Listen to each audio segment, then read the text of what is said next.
우리 지난 5월 첫 주를 시작으로 에베소서 시작해서 오늘 이제 마지막으로 마치게 됩니다. 네, 우리 총 에베소서가 몇 장이었죠? 6장. 1에서 3장까지는 무엇을 다뤘습니까? 우리를 위해 행하신 삼위 하나님의 구원의 은혜입니다. 이게 핵심입니다. 창세전에 성부 하나님의 그 예정하심, 그리고 성자 예수 그리스도께서 예수의 피로 속량하시고, 그리고 성령 하나님께서 인치시면서 너는 내 것이야, 이렇게 인치신 약속. 여러분, 이로 말미암아 우리는 허물과 죄로 죽었던 존재들이 다시 예수와 함께 살아나고 영광스러운 성도가 되었습니다. 우리 각 사람이 교회가 되었다는 말이죠. 여러분, 이것이 1에서 3장의 내용입니다. 자, 그리고 4장에서 6장은 핵심이 무엇입니까? 부르심 받은 성도들이 이제 어떻게 살 것인가, 성도의 삶에 대해서 다뤘습니다. 특별히 6장에서는 하나님의 전신갑주로 무장하고, 우리 6주 동안 다뤘죠. 구원의 투구, 그 다음에 의의 호심경, 여기까지만 하도록 하겠습니다.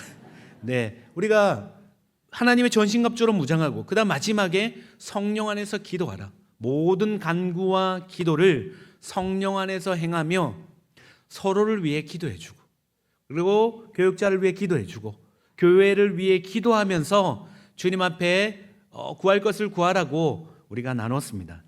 자, 이제 마지막, 이제 결론의 문장입니다. 4절이 마지막입니다. 바울은 21절과 22절 마지막으로 이제 문장에서 이렇게 기록하고 있습니다. 나의 사정 곧 내가 무엇을 하는지 너희에게도 알리려 하노니 사랑을 받은 형제요 주 안에서 진실한 일꾼인 두기고가 모든 일을 너희에게 알리리라.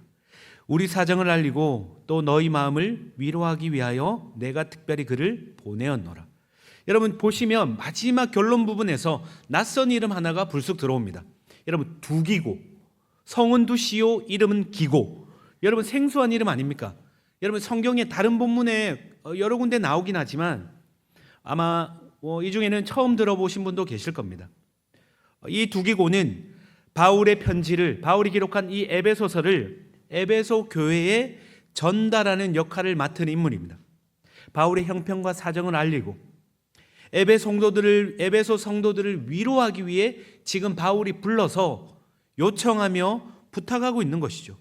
자, 그러면 지금 에베소 성도들은 로마 감옥에 있는 바울이 어떤 상황에 있는지 알까요, 모를까요? 전혀 모르고 있습니다. 지금 그가 어떤 어려움을 겪고 있는지, 바울의 형편이 어떤지 알 길이 없으니 마음의 걱정과 근심이 가득할 수밖에 없다는 것이죠. 더군다나 로마에서 에베소까지는 1500km입니다. 너무너무 먼 길이죠. 오늘날처럼 버스 타고 차 타고 비행기 타고 갈 수 있는 거리가 아닙니다. 그러니 바울이 감옥에 있는 건 알겠는데 그 위에 살았는지 죽었는지 알 길이 없는 것입니다. 그만큼 에베소 성도들의 마음 안에 걱정, 근심이 쌓여갔습니다. 자, 이때 이런 성도들의 마음을 잘 아는 바울이 한 사람을 불러 세웁니다. 그리고 에베소 성도들을 향해 편지를 전달하도록 부탁하고 있습니다. 그 부른 사람이 두기고입니다. 본문에 보시면 이 두기고가 어떤 사람인지 두 가지 수식어로 우리에게 알려주고 있습니다. 사랑을 받은 형제요 주 안에서 진실한 일꾼. 여러분, 그는 먼저 주님의 사랑을 아는 자입니다. 주님의 사랑을 깊이 경험한 사람입니다. 또한 그는 진실한 일꾼입니다. 진실되다는 건 충성되다, 한결같다는 의미입니다.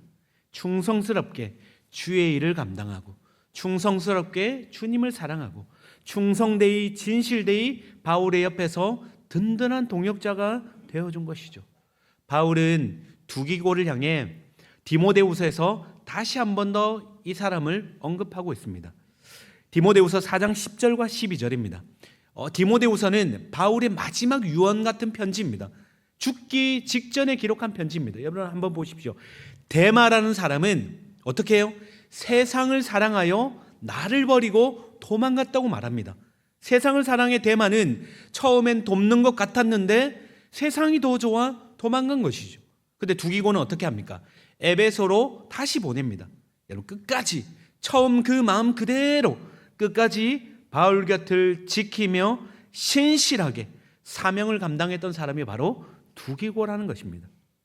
두기고는 바울의 편지를 들고 1500km 떨어진 곳을 향해 걸어갑니다. 여행을 떠납니다. 여러분, 이 당시 먼 장거리 여행은 목숨을 내놓는 일입니다.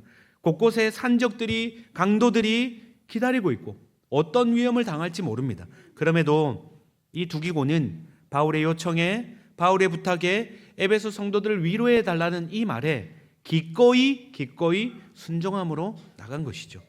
자, 여기서 알 수 있는 것은 두기고는 단순한 편지 배달부가 아니라는 것입니다. 그는 바울이 보낸, 우리 주님이 보낸 에베소 성도들을 향한 살아있는 편지였습니다. 에베소 성도들의 마음을 위로하기 위한 위로의 편지였습니다. 여러분, 두기고는 우리가 잘 아는 베드로, 바울, 요한, 요셉, 야곱, 다윗 같은 유명한 사람이 아닙니다. 두기고는 어쩌면 무명한 사람입니다. 이름을 잘 모르는 사람입니다. 그러나 분명한 사실 한 가지가 있습니다. 여러분, 하나님 나라에 없어서는 안 될 사람이 바로 이 두기고와 같은 사람이라는 것입니다.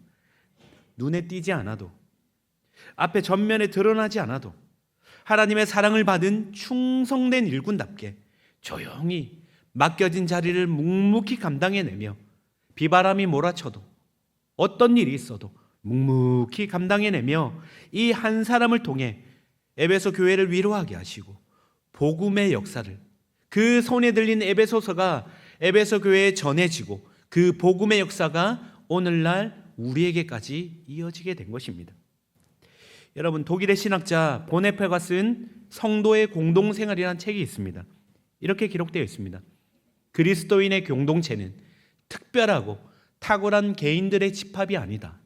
서로의 연약함을 그리스도의 사랑으로 짊어지는 평범한 사람들의 모임이다. 여러분, 그리스도인의 공동체는 어떤 공동체입니까? 세상은 탁월한 누군가가, 슈퍼스타가, 천재들이, 누군가가 그 조직체를 이끌어가야 된다 말합니다. 그들을 최고 중책에 맡깁니다. 그러나 하나님 나라는 다릅니다. 그리스도인의 공동체는 다릅니다. 서로 연약함을 압니다. 서로 부족함을 잘 알고 있습니다. 주님의 십자가 앞에 비추면 우리 모두가 연약한 죄인임을 압니다. 그럼에도 그리스도의 사랑으로 서로가 함께 맡겨진 짐을 질며 서로 함께 걸어가는 평범한 사람들, 연약한 사람들이 모인 공동체가 바로 교회 공동체라는 것입니다. 성도 여러분, 두기고는 바로 이런 교회 공동체의 모습을 잘 설명하는 상징적인 인물인 것이죠. 그의 신실한 섬김이 있어서 에베소 교회는 다시 위로를 얻고 회복될 수 있었습니다. 성도 여러분, 저는 우리 교회 안에도 수많은 제2, 제3의 두기고와 같은 분들이 교회를 지키며 신실하게 교회를 섬겨온 줄 믿습니다. 41년 전 인천 땅에 우리 주님의 십자가 보혈로 피값으로 평안교회를 이 땅에 심으셨습니다. 그리고 평안교회가 세워진 순간부터 41년의 시간이 흐르는 동안 묵묵히 누군가 알아주지 않아도 수고하며 헌신하며 눈물로 섬기는 가운데 여러분, 우리 평안교회가 여기까지 올 수 있었습니다. 너무나 감사드립니다. 그리고 여러분, 다시 한번 요청드립니다. 이제 우리는 주의 사랑을 받은 자요, 신실한 일꾼답게 각자의 자리에서 충성되게 맡겨진 사명을 잘 감당해내야 할 줄 믿습니다. 이유가 있습니다. 사랑하는 평안교회를 이제 우리 다음 세대 아이들에게, 사랑하는 내 자녀 아들과 딸들에게 건강한 교회로, 우리 주님의 능력이 나타난 교회로, 사랑이 충만한 교회로 잘 전달한, 잘 마라톤 바통을 이어주는 게 너무 중요하기 때문입니다. 여러분, 우리 각자에게 주어진 사명인 줄 믿습니다. 이 부르심 앞에 함께 손잡고 동력해 주시길 간곡히 요청드립니다. 성도 여러분, 바울이 두기교를 세우며 특별히 부탁한 내용이 있습니다. 22절, 우리 22절 같이 한 목소리를 읽겠습니다. 우리 사정을 알리고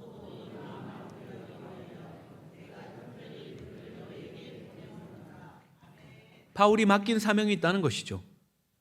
두기고 가서 에베소 성도들을 좀 잘 위로해줘. 두기고를 보내며 바울의 사정을 알리고 위로해 주길 요청하고 있습니다. 여러분, 이 구절 안에 교회를 향한 바울의 절절한 사랑이 묻어 있습니다. 여러분, 그럴 수밖에 없습니다. 에베소 교회는 바울의 선교 기간에 3년의 시간을 동고동록하며 전도하며 세운 교회입니다. 서로 간에 깊은 애정이 담겨 있습니다. 그런데 지금 바울은 옥에 갇혀 있습니다. 에베소 성도들이 어떤 어려움을 겪고 있는지, 어떤 아픔을 겪고 있는지 바울이 여러 가지 마음에 애가 쓰이는 것입니다. 그러니 두기고를 통해 보내며 도와달라는 것입니다. 그들을 잘 위로해달라는 것이죠. 내 마음을 잘 좀 전달해줘. 여러분, 바울 사도가 믿음 안에 잘 지내고 있습니다. 여러분, 걱정하지 마십시오. 그 소식 전하러 가는 것입니다. 성도 여러분, 이 말씀을 보는 가운데 이처럼 우리도 누군가를 향해 살아있는 편지가 되어야 할 줄 믿습니다. 누군가의 위로가 되길 소망합니다. 여러분, 마침내 교회가 희망입니다. 책에 이런 글이 있습니다. 이 저자가 한 시를 소개하고 있습니다. 한 시는 울꽃이라는 김환영 작가의 시입니다. 한번 들어보십시오. 할머니 어디 가요? 예배당 간다. 근데 왜 울면서 가요? 울려고 간다. 왜 예배당 가서 울어요? 울 데가 없다. 여러분, 이 작가는 이 시를 소개하고 난 후에 이렇게 설명합니다. 여러분, 세상에 울 일이 참 많습니다. 그런데 사람들은 울 데가 없습니다. 어디 가서 가슴앓이 하며 하소연할 데가 없습니다. 그러니 여러분, 간곡하게 부탁드립니다. 특별한 지식과 기술을 가지고 대단한 일을 하려고 하지 마십시오. 그냥 한 영혼 사랑해서 주님의 마음으로 눈물을 흘리며 붙잡고 기도해 줄 수 있다면 우리 교회만큼은 아무도 혼자 울지 않는 그런 교회가 될 것입니다. 여러분, 아무도 혼자 울지 않는 교회, 너무 멋있지 않습니까?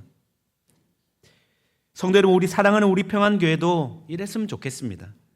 에베소 교회를 위로하고 싶은 바울의 마음이 두기고를 통해 전달된 것처럼 그 마음 안에는 사랑하는 내 양떼들을 위로하고 싶은 주님의 마음이 있다는 것이죠. 여러분, 주님의 마음이 절절히 녹아 있습니다.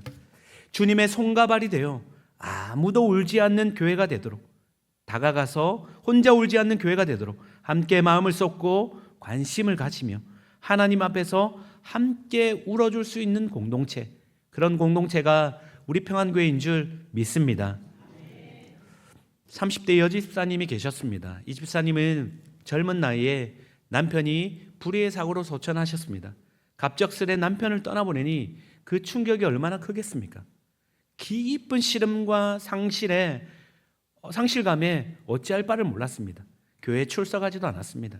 아무도 만나지 않은 채 집 문을 딱 걸어 잠그고 혼자 취급한 겁니다. 그냥 울 일밖에 없습니다. 어떻게 할 수도, 누가 위로해 줄 수 있겠습니까? 기도하겠습니다 하지만 잘 그게 너무 깊은 상심에 빠지면 잘 와닿지가 않을 때가 있습니다.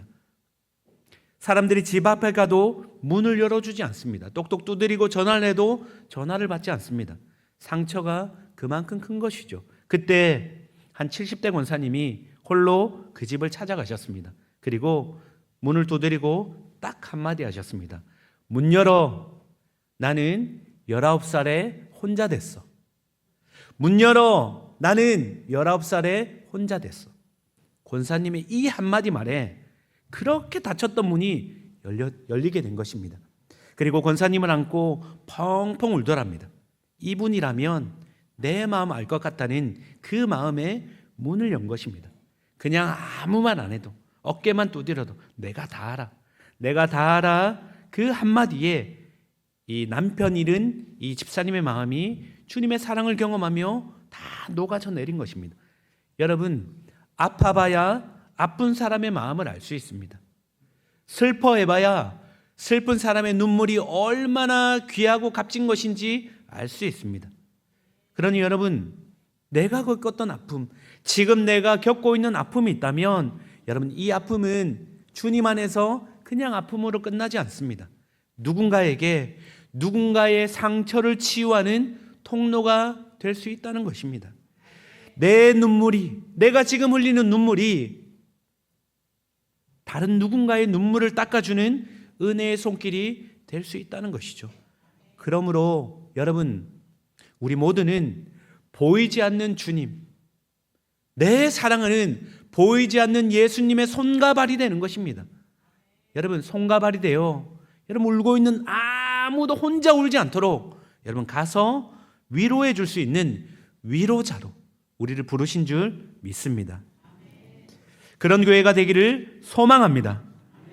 여러분, 이어서 바울은 23절과 24절에서 교회를 향한 마지막 기록으로 바울은 기도하고 있습니다.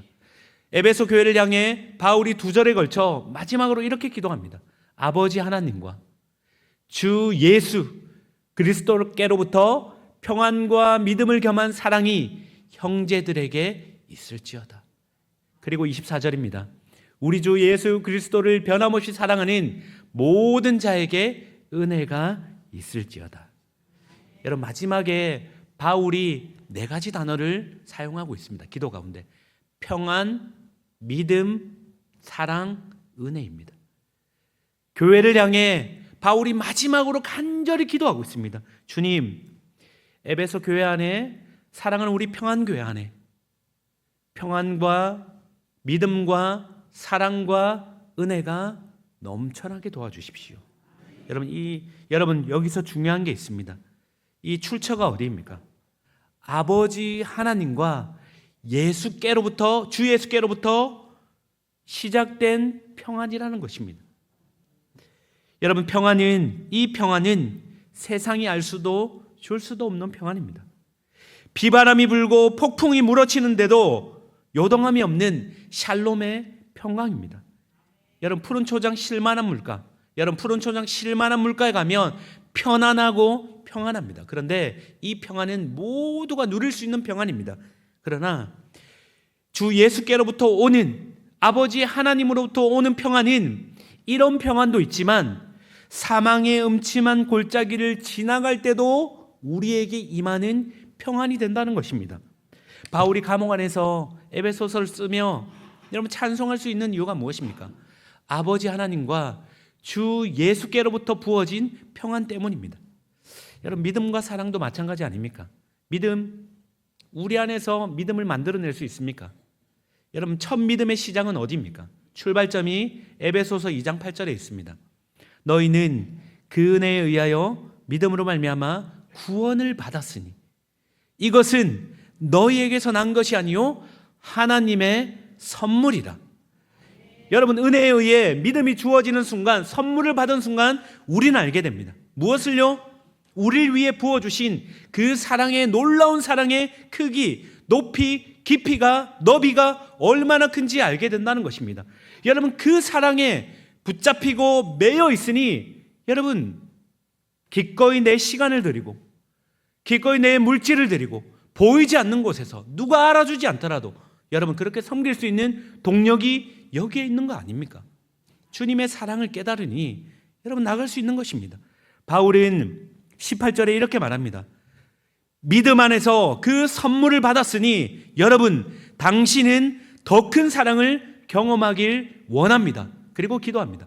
3장 18절 능히 모든 성도와 함께 지식에 넘치는 그리스도의 사랑을 알고, 지식에 넘치는 그리스도의 사랑을 아는 것입니다. 우리의 지성 한계를 뛰어넘는 사랑입니다. 여러분, 바울은 성도들을 어디로 인도합니까? 3장 19절입니다. 그 너비와 길이와 높이와 깊이가 어떠함을 깨달아. 여러분, 지난번에 에베소서 강의하면서 말씀드린 적이 있습니다. 이 부분을 주의하며 이렇게 해석했습니다. 그리스도의 사랑은 모든 인류를 포함할 정도로 넓고 영원토록 지속될 만큼 충분히 길고, 타락한 죄인, 아무리 타락한 죄인이라도 그들을 건져낼 만큼 충분히 깊고, 타락한 죄인을 하늘의 위치로 올릴 만큼 높다. 여러분, 바울은 믿음 안에서 기도하는 게 무엇입니까? 이 사랑 날마다 경험하며 깨닫길 기도하고 있는 것입니다. 여러분, 다시 말씀드립니다. 이 믿음을 통해 이 사랑 안으로 들어가길, 마지막 기도를 통해 하나님, 바울의 이 기도가 저와 여러분을 향한 기도인 줄 믿습니다. 여러분, 끝으로 24절입니다. 24절 우리 한 목소리로 같이 읽겠습니다. 24절입니다. 우리 주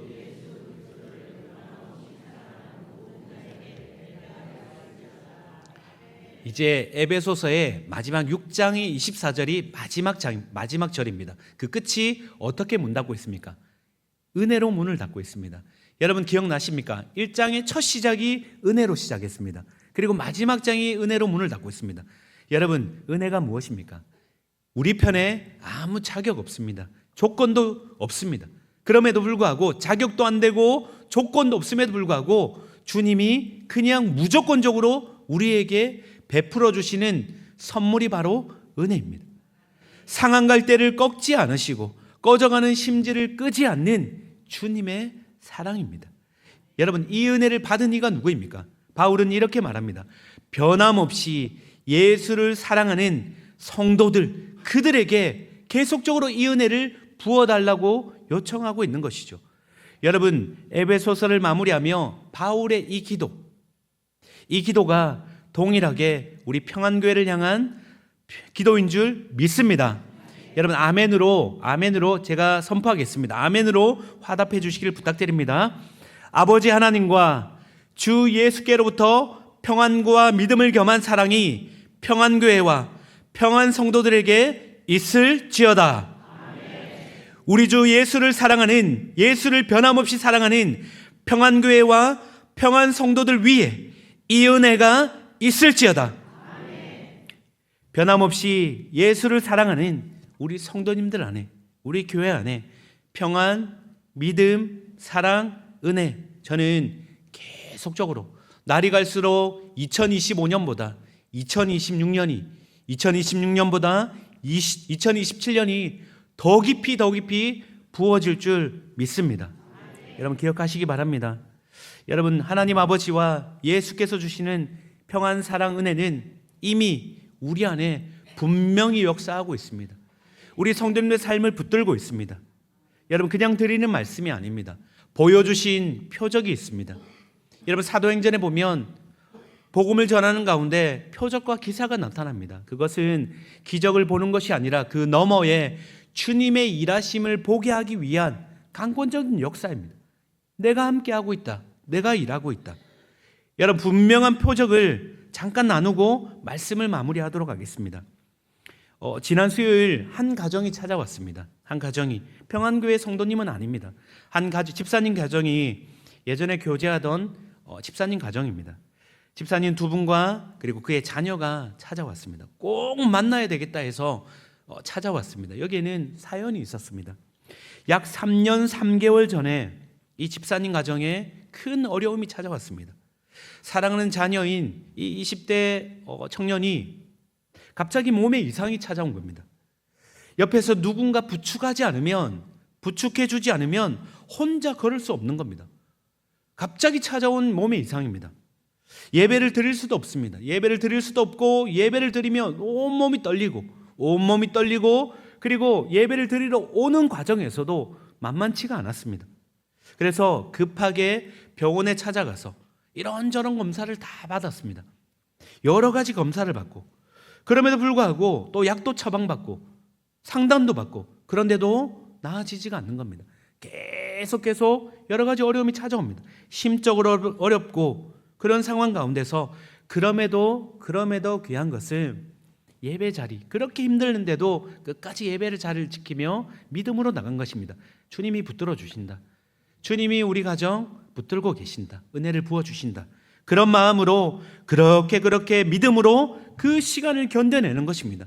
1년의 시간이 지나고 2년의 시간이 지났습니다. 그러다 저는 평안교회 부임해서 이제 교회 떠나게 됐습니다. 그리고 잠깐 서로 떨어진 가운데서 근근히 안부를 묻고 근황을 물어봤습니다.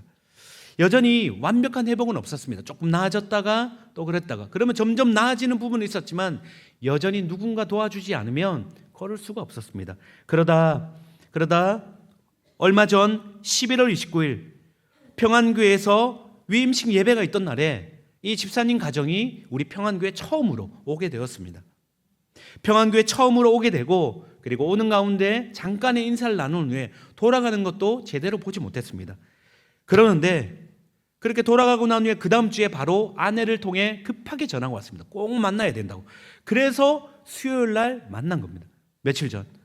여러분, 사연은 이랬습니다. 평안교회에 와서 앉아서 함께 예배드리는 가운데 우리 평안교회 찬양대의 찬양을 듣고 그 가운데서 예배드리는 중 이 청년의 표현을 그대로 빌리자면, 청년을 향해 주님의 강한 내적인 음성이 이 자매의 심령 안에 그대로 던져지더랍니다. 사랑하는 내 딸아, 내가 너를 사랑한다. 그리고 내가 너를 회복시켰다. 내가 너를 붙들고 내가 너를 사용할 거야. 딱 그 말씀을, 그 음성이 들리는 가운데 무언가 자신을 묶고 있고 붙들고 있던 3년 3개월 동안 붙들고 있던 그 어둠의 것이 확 나가는 것을 믿음으로 경험했다는 것입니다. 그리고 모든 시간을 마치고 이제 밖으로 나갔습니다. 그리고 주차했던 우리 공용 주차장으로 걸어가는 가운데 다시 들려오는 음성이 있었답니다. 걸어라. 네가 걸어라. 그때 양쪽에 부축해 주던 부모님께 제가 걸어보겠습니다. 여러분, 3년 3개월을 누구의 도움 없이 걸어본 적이 없습니다. 다리에 힘이 없습니다. 그런데 주님이 하신 그 음성 그대로 놓아달라고 하고, 그러니 부모님 믿지 못하는 겁니다. 그런 가운데서 노은이 실제로 그 자리에서, 평안교회 옆에 그 자리에서 뚜벅뚜벅 걸어가기 시작한 겁니다. 그리고 본인이 나았음을 보여주기 위해, 그리고 평안교회 가운데서 역사가 나타난 것, 주의 일하심이 나타난 것을 증거하기 위해 왔다는 것입니다. 실제로 제 눈앞에서 펄쩍펄쩍 뛰는 것입니다. 옆에 있던 아버지가 울고 저도 울고. 여러분, 사람 어떤 누가 이렇게 할 수 있습니까? 그리고 그들을 돌려보내고 난 후에 갑자기 제 안에 이런 마음이 있었습니다. 아니, 평안교회 출석하는 성도도 아닌데 왜 평안교회에서, 그것도 딱 한 번 그날 왔다가 왜 이런 회복을 경험하고 그렇게 돌아간 것인가? 그 가운데 주님 주신 마음이 있었습니다. 여러분, 그 시간을 준비하기 위해 수없이 많은 두기고와 같은 일꾼들이 곳곳에서 누가 알아주든 알아주지 않든 섬기며 예배를 준비하며 함께 주님께 영광 올려드리기 위해 준비하는 그 시간 가운데, 우리도 알 수 없는 시간 가운데서 주님은 이 한 가정을 붙드시고 평안교회로 인도하시고 어떻게 하셨습니까? 완전한 회복으로 인도하시며 주님의 은혜를 나타내는 도구로 사용하셨습니다. 여러분, 그 가운데 제 안에 기대감이 생겼습니다. 주님이 우리 평안교회에 일하고 계시구나. 주님이 역사하고 계시구나. 이전에도 일하고 계셨지만 주님이 이 사건을 통해 무엇을 나타내고 있습니까? 평안교회 안에 이 자매를 통해 평안이 임하고 믿음과 사랑이 임하고 은혜가 임하고 내가 일하고 있다. 내가 평안교회를 붙잡고 평안성도 한 명 한 명을 붙잡고 내가 일하고 있다. 여러분, 그것을 보여준 확증의 증거인 줄 믿습니다.